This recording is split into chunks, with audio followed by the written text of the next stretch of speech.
phobic and anxiety disorders? Absolutely. It's through the years, hypnosis has been shown to be most effective with the anxiety disorders, which makes sense because anxiety in its various forms involves too much activation of the nervous system, and people get tense and nervous and on edge. And hypnosis is the opposite. It allows people to calm and to relax so that they can do what most people can do. You know, most people aren't phobic of jumping in a swimming pool. That's the normal response. You can jump in a swimming pool. If you become phobic of it, we're just trying to bring people back into the normal range so they can do that too. And that involves being able to control the tension in your body, being able to breathe properly. And hypnosis is exceedingly helpful with these sorts of things. Okay. Depression probably is the leading psychological disorder in the world today. Can hypnosis be helpful to depressive patients? Absolutely it can. In the United States, depression and anxiety are always like, it's like a horse race coming down to the one.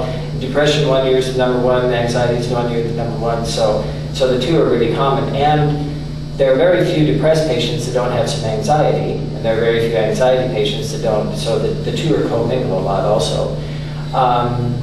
Hypnosis can be helpful in a variety of ways with depression. It can help people to have a little bit more energy, want to start to move and do things more again. It can help to raise a person's expectations of the future, not to make it happy and wonderful and joyful, but depressed people have such a bleak, awful view of the future. Sometimes hypnosis can help to at least make it neutral so that people will want to do things for themselves. It can help them with things that may have happened in the past about which they feel depressed or feel guilty or things like that. And it can help them to, depressed people do a lot of focusing anyway. They sit and think and they brood and they ruminate about things.